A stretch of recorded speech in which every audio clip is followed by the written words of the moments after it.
जंगल के किनारे एक गांव था। उस गांव में एक गरीब परिवार रहता था। परिवार में बुजुर्ग माँ बाप और एक बेटी थी जिसका नाम सीता था। सीता हर रोज जंगल जाती थी सूखी लकड़ी लाने, ताकि घर में चूल्हा जलाकर खाना बनाया जा सके।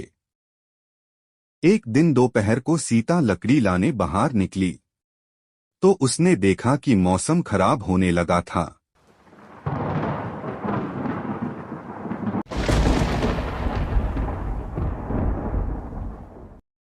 आसमान में काले बादल छा गए थे। अगर जल्दी वापस न आई तो रात को खाना बनाने के लिए लकड़ी नहीं मिल पाती। उसने सोचा, थोड़ी देर में वापस आ जाऊंगी। यह सोचकर वह जंगल में चली गई। लकड़ियां इकट्ठी कर ही रही थी कि अचानक एक जोर का झोंका आया। पेड़ हिलने लगे, आसमानी बिजली का कोप टूट पड़ा और जोरदार बारिश होने लगी।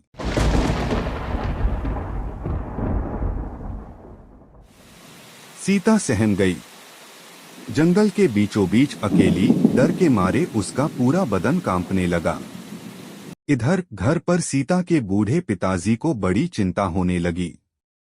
रात गहराती जा रही थी, पर सीता का कोई पता नहीं। बारिश इतनी जोरों से हो रही थी कि बाहर निकलना भी मुश्किल था। सुबह होते ही पिताजी बिना समय गंवाए सीता को खोजने जंगल की ओर निकल पड़े। हर पेड़ के नीचे, हर झाड़ी में सीता को पुकारते हुए वो जंगल का चक्कर लगा रहे थे। कुछ दूर चलने के बाद उन्हें एक गुफा दिखाई दी।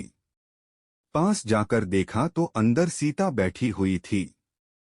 उसे देखते ही पिताजी की जान में जान आई।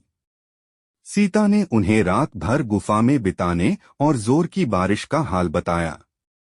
लेकिन इसके साथ ही उसने एक रहस्य भी खोला। गुफा के अंदर उसे सोने के सिक्कों से भरा हुआ एक घड़ा मिला था। पिता पुत्री दोनों खुशी से झूम उठे। वो लकड़ियां भी इकट्ठी करके जल्दी से घर लौट आए। उन सोने के सिक्कों को बेचकर उन्होंने एक सुंदर सा घर बनवाया और सबसे बड़ी खुशी की बात ये रही कि अब सीता को जंगल नहीं जाना पड़ता था। उन्होंने घर में गैस का चूल्हा लगवा लिया। अब वो गैस पर खाना बनाती थी और बरसात के दिनों में आराम से घर के अंदर बैठी रहती थी।